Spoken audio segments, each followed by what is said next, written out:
ម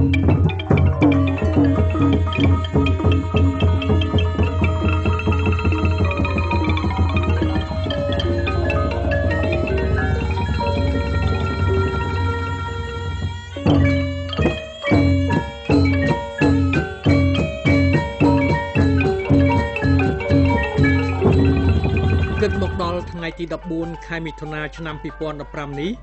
មានរយៈពេល7ថ្ងៃហើយនៃការចូលមរណភាពរបស់សម្ដេចអគ្គមហាធម្មពោធិសាលជាស៊ីមប្រធានព្រឹទ្ធសភានៃព្រះរាជាណាចក្រកម្ពុជាសពសម្ដេចអគ្គមហាធម្មពោធិសាលត្រូវបានបុត្រាបុត្រីនិងក្រុមគូសាតម្កល់ធ្វើបុណ្យទក្ខិណានុប្បទានទៅតាមទន្លងប្រពៃណីព្រះពុទ្ធសាសនាដ៏រុងរឿងនៃយើងនៅភូមិគ្រឹះលេខ12ក្នុងសង្កាត់ទន្លេបាសាក់ខណ្ឌចំការមនរាជធានីភ្នំពេញ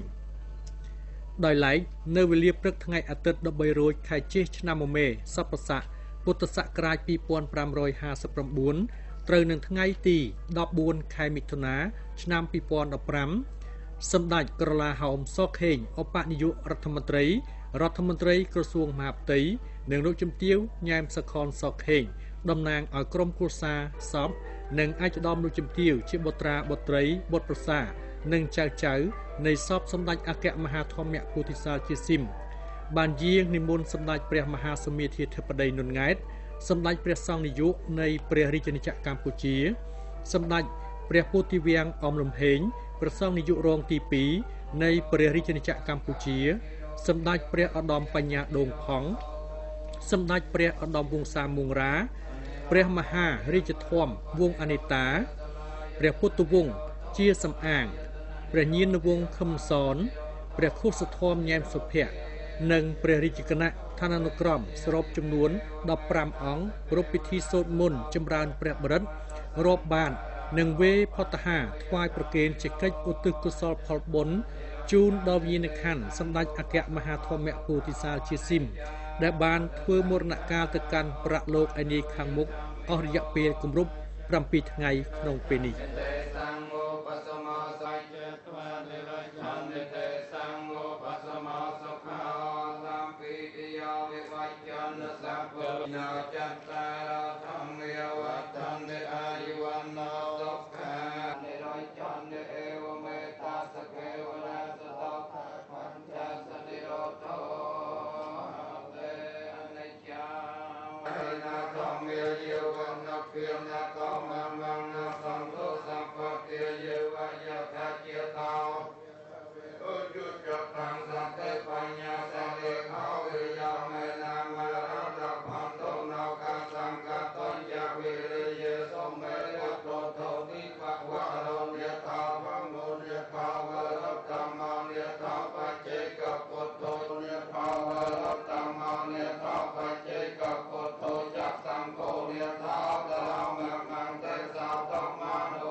កម្មវិធីបុណ្យបានប្រព្រឹត្តទៅតាមគន្លងប្រពៃណីព្រះពុទ្ធសាសនាដោយមានប្រពៃនៅបទនមស្ការសមាទានសិលតាមសិក្ខាបទជាកិច្ចរំលឹកនឹកគុណបុណ្យព្រះរតនត្រ័យដ៏ខ្ពង់ខ្ពស់តាមប្រពៃណីព្រះពុទ្ធសាសនាដ៏រុងរឿងនៃយើងជាពិសេសរំលឹកដល់ព្រះសម្មាសម្ពុទ្ធព្រះបរមគ្រូនៃយើងដែលព្រះអង្គទ្រង់ត្រាស់ដឹងនៅអនុត្តរសម្មាសម្ពោធិញ្ញាណនិងព្រះធម៌វិន័យដ៏វិសេសវិសាលបន្សល់ទុកឲ្យពុទ្ធបរិស័ទគ្រប់ចំនួនគ្រប់ប្រតិបត្តិរហូតដល់ពេលបច្ចុប្បន្នពុទ្ធអាវាទនិងព្រះធម៌វិន័យរបស់ព្រះអង្គគឺជាប្រទីបបំភ្លឺផ្លូវដល់មនុស្សលោកគ្រប់រូបឲ្យប្រកាន់ខ្ជាប់នៅអំពើល្អអំពើជាកុសលលះបង់អំពើបាបអំពើជាអកុសលកសាងនៅកុសលទានតម្កល់ទុកសម្រាប់អនាគតជាតិ ម្យ៉ាងវិញទៀតការគោរពប្រណិប័តនិងដឹងគុណចំពោះមាតាបិតាទាំងរូបលោកនៅមានអាយុសង្ខារឬមរណកាលទៅហើយក្តីដោយដែលសម្ដេចឯកឧត្តមលោកជំទាវជាក្រុមគ្រួសារនិងកូនចៅបាននឹងកំពុងប្រតិបត្តិនៅពេលនេះគឺជាសក្ខីភាពបង្ហាញពីក្តីកតញ្ញូកតវេទិតាធម៌ដ៏ប្រសើរថ្លៃថ្លាបំផុតឆ្លើយតបទៅនឹងគុណបំណាច់ដ៏ធំធេងដែលសម្ដេចអគ្គមហាធម្មពោធិសត្វជាស៊ីមមានចំពោះក្រុមគ្រួសារបុត្រាបុត្រីចៅនិងសង្គមជាតិទាំងមូល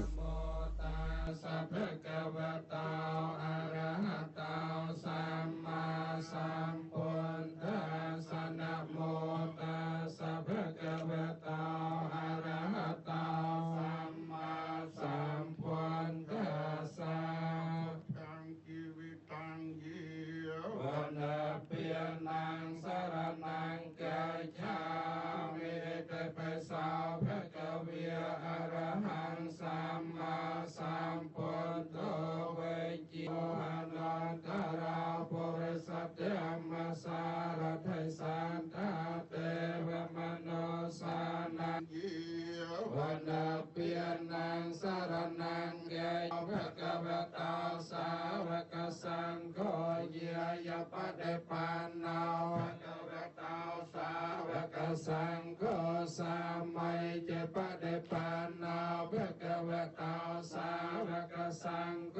ยติเตียงจัตตาริปุริสายุเกียนิอันทปุริสปกะเลียเอสะภะคะวะโตสัพพังอปราทังขมะทะเมพันเตโอกาสัพเพรตเยนะกตังภะคะเวียสัพพังอปราทังขมะทะเมพันเตโอกาสัสขมะมิพันเตวันเตียมิพันเตภะคะเวียสัพพังอปราเนียอนุโมติตาเพียงสามิเนียกตังบ่ยังไม่หังเตียตะเพียงสาธุอนุโมติมิโอกาสังอิมังโมรณะบันดังโสปัพยนจะนังสะโสปัพยนจะนังลามณีเจตยังจลามณีอักเวเนอัตถามิตุติยามเปตุติยามเปตติยามเปตติยามเปนะโมตัสสะภะคะวะโตอะระหะโตสัมมาสัมพุทธัสสะนะโมตัมมินังเกจามิธัมมังสรณังกัจฉามิมาติเยมิตินิเวระมณีสักขาปะเตียงสัมมาติเยมิมุสาเวเตียเวระมณีสักขาปะเตียงสัมมาติเยมิยะมัจจปวัตถานาเวระมณีสักขาปะเตียงสัมมาติเยมิสุราเมรยลังสัมมาระกิตาเปียงอาเมพันเตกตังยันเตไสเลนะภูกสัมปติไสเลนะนิพุตังยันเตตัสมาไสนังวิโสทะเยสาธุสาธุสาលំដាប់អំពីបទនិមស្ការសមាទានសិលចប់សពគ្រប់សម្ដេចក្រឡាហោមសុកហេងឧបនាយករដ្ឋមន្ត្រីនិងជារដ្ឋមន្ត្រីក្រសួងមហាផ្ទៃលោកជំទាវញ៉ែមសខនសុកហេងនិងឯកឧត្តមលោកជំទាវជាបុត្រាបុត្រីបង្កើតនិងប្រសានិងចៅព្រមទាំងឯកឧត្តមលោកជំទាវអ្នកចូលរួមបានអញ្ជើញរាប់បាតថ្វាយប្រគេនសម្ដេចព្រះសង្ឃនាយករងនិងព្រះរាជគណៈទាំង15អង្គដើម្បីជាកិច្ចឧទ្ទិសកុសលផលបុណ្យជូនមានខណ្ឌបុព្វការីជនមានមេដាបិតាជីដូនជីតាគ្រូឧបជាយាចារ្យនិងញាតិកាទាំង7សន្តានជាពិសេសសូមឧទ្ទិសជូនវិញ្ញាណក្ខន្ធលោកជំទាវញ៉ែមសឿនជាស៊ីមដែលបានធ្វើមរណកាលអស់ជាច្រើនឆ្នាំកន្លងមកហើយនិងវិញ្ញាណក្ខន្ធសម្ដេចអគ្គមហាធម្មពោធិសត្វជាស៊ីមដែលបានធ្វើមរណកាលអស់រយៈកាល7ថ្ងៃមកហើយនេះ សូមយានខានអ្នកទាំងអស់បានទៅសោយសុខក្នុងឋានសុគតិភពកំបីឃ្លៀងឃ្លាតឡើយក្រោយពីបវរណាទទួលនៅចង្ហាន់និងគ្រឿងបរិក្ខារអមដោយបច្ច័យរួចមកសម្ដេចព្រះសង្ឃនាយករងនិងព្រះរាជគណៈទាំង5ព្រះអង្គបានសូត្រពហុទេវាឆ្លងបច្ច័យនិងគ្រឿងបរិក្ខារអមដើម្បីឧទ្ទិសបញ្ជូនដល់វិញ្ញាណក្ខន្ធសម្ដេចអគ្គមហាធម្មពុទ្ធិសាលជាស៊ីមនិងសូមឲ្យវិញ្ញាណក្ខន្ធរបស់សម្ដេចបានមកទទួលនៅមនោញ្ញផលដែលក្រុមគ្រួសារនិងបុត្រាបុត្រីឧទ្ទិសជូនក្នុងពេលនេះនិងសូមអំណាចនៃអានិសង្ឃដែលសម្ដេចអគ្គមហាធម្មពុទ្ធិសាលជាស៊ីមបានបំពេញជូនជាតិមាតុភូមិសាសនានិងព្រះមហាក្សត្រក្នុងមួយជីវិតរបស់សម្ដេចកន្លងមកនេះសូមជួយទ្រទ្រង់យឹតយោងវិញ្ញាណក្ខន្ធសម្ដេចអគ្គមហាធម្មពុទ្ធិសាលជាស៊ីមដែលបានធ្វើមរណកាលអស់រយៈពេល7ថ្ងៃហើយនេះសូមបានចាប់បដិសន្ធិក្នុងឋានបរមសុខកំបីអខានឡើយសូមបញ្ជាក់ថាសម្ភារៈបរិក្ខារដែលសម្ដេចក្រឡាហោមសខេងឧបនាយករដ្ឋមន្ត្រីនិងជារដ្ឋមន្ត្រីក្រសួងមហាផ្ទៃនិងលោកជំទាវញ៉ែមសខននិងបុត្រាបុត្រីសម្ដេចអគ្គមហាធម្មពុទ្ធិសាលជាស៊ីមថ្វាយប្រគេនព្រះសង្ឃទាំង15អង្គនៅពេលនេះក្នុងមួយអង្គមានអង្ករ100គីឡូក្រាមបាឡុង1សម្រាប់ស្ករស20គីឡូក្រាមទឹកក្រូច2កេសទឹកបរិសុទ្ធ2កេសមី1កេសធំទឹកដោះគោ1កេសត្រីខ1កេសទឹកផ្លែឈើ2កេសផ្លែឈើ1កន្ត្រកនំ1កន្ត្រកនិងបច្ច័យចំនួន50,000រៀល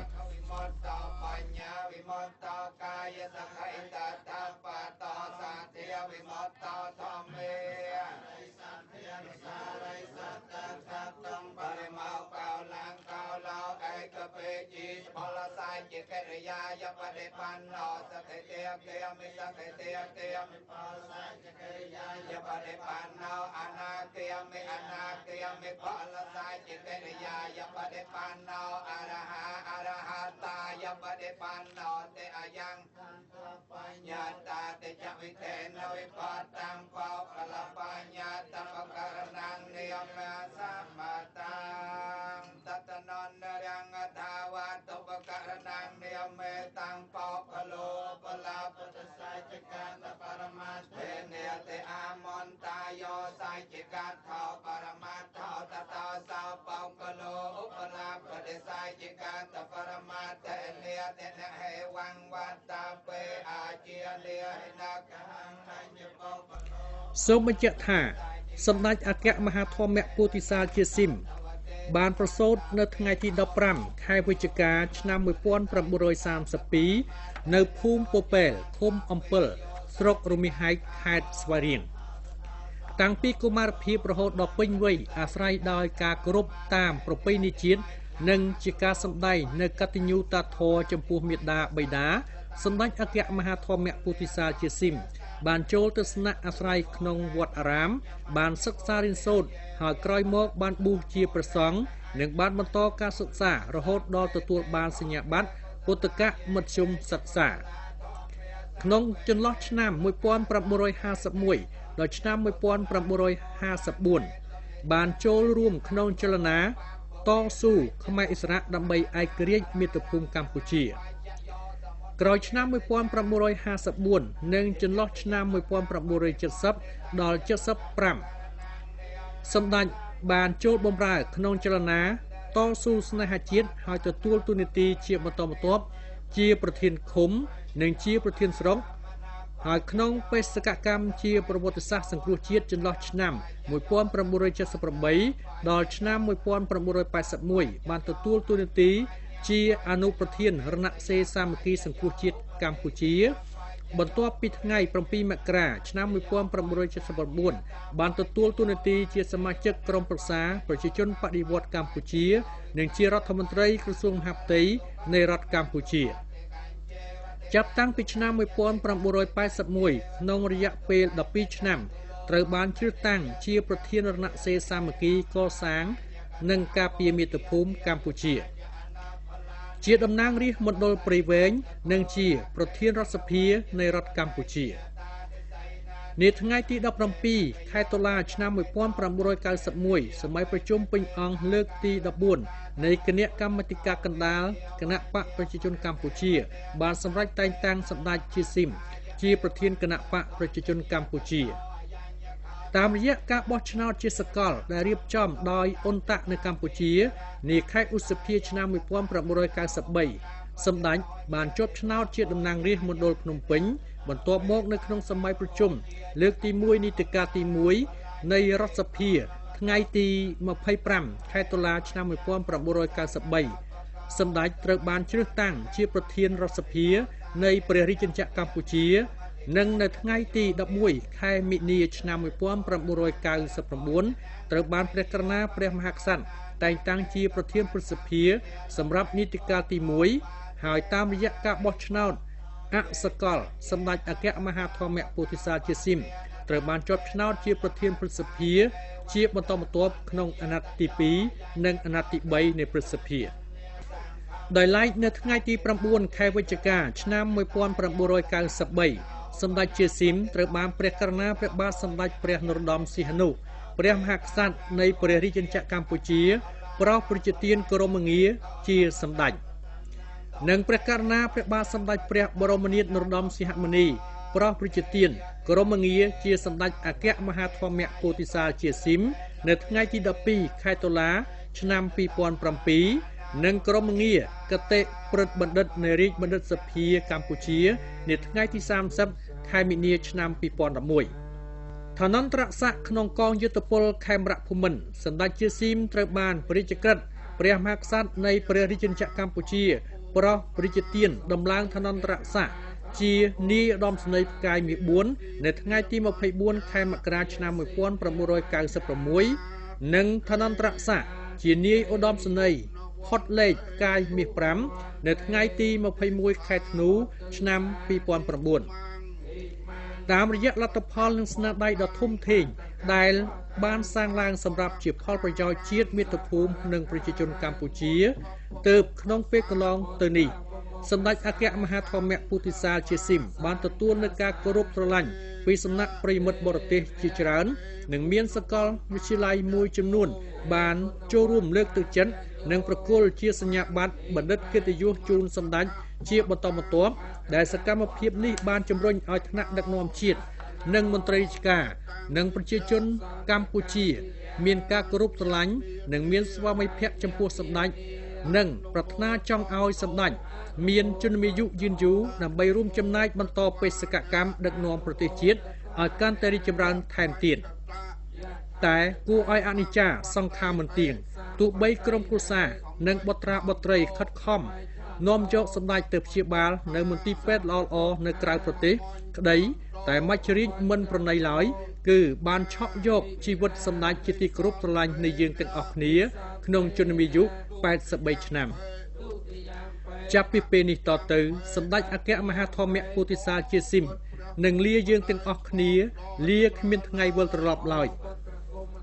ថ្នាក់ដឹកនាំជាតិគ្រប់ស្ថាប័ននិងប្រជាជនកម្ពុជាទូទាំងប្រទេសសូមសម្ដែងនូវការចូលរួមរំលែកទុក្ខនិងសេចក្តីសោកសង្រេងយ៉ាងក្រៃលែងនិងសោកស្ដាយជាទីបំផុតចំពោះការបាត់បង់សម្ដេចអគ្គមហាធម្មពោធិសត្វជាស៊ីមដែលជាថ្នាក់ដឹកនាំដ៏ឧត្តមឧត្តមនិងជាមេគ្រួសារបិតាជីតាទួតជាទីស្រឡាញ់ប្រកបដោយព្រហ្មវិហារធម៌និងទឹកចិត្តសន្តោសប្រោសប្រណីដ៏ថ្លៃថ្លាឧទ្ទិសនៅមតកៈផាត់ព្រមទាំងបរិខាទាំងឡាយជូនចំពោះព្រះបដិសន្ធិវិញ្ញាណសម្ដេចអគ្គមហាធម្មពោធិសត្វយាស៊ីមព្រមទាំងញាតិកាទាំង7សន្តានមានព្រះពុទ្ធរូបស្នងព្រះអង្គជាប្រធានសូមព្រះវិញ្ញាណក្ខន្ធរបស់សម្ដេចសូមគាល់នៅមតកៈផាត់ព្រមទាំងបរិខាទាំងឡាយថា ដូចជាទ្របផ្ទាល់របស់សម្ដេចហើយសូមបដិសន្ធិវិញ្ញាណសម្ដេចអគ្គមហាធម្មពោធិសាជាស៊ីមអនុមោទនាទទួលយកចុះលុះអនុមោទនាទទួលរួចហើយសូមឲ្យបានសម្រេចនៅសម្បត្តិទាំងឡាយ3ប្រការគឺសម្បត្តិមនុស្សមួយសម្បត្តិទេវតាមួយសម្បត្តិព្រះនិព្វានមួយតាមសេចក្តីប្រាថ្នាបដិសន្ធិវិញ្ញាណសម្ដេចអគ្គមហាធម្មពោធិសាលជាស៊ីមព្រមទាំងញាតិកាយ៉ាង7សន្តានដោយអំណាចផល្លានិសង្ឃដែលហូរជូនទៅមិនដាច់នេះអស់វរៈ2ដងផងអស់វរៈ3ដងផង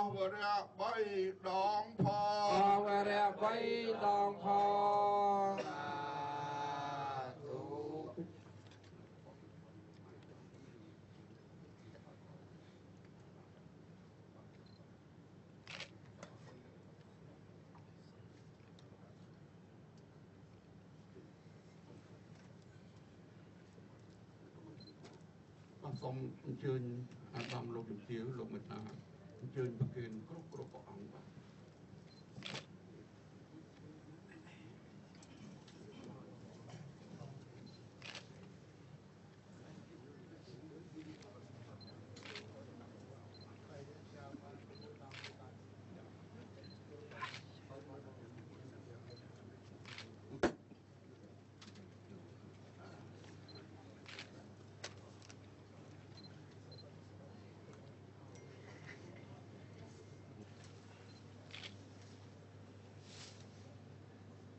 អនិច្ចំវត្តសង្ខារាឧបសវយធម្មិនោឧបច្ឆត្វានិរោធញ្ញសង្ឃោ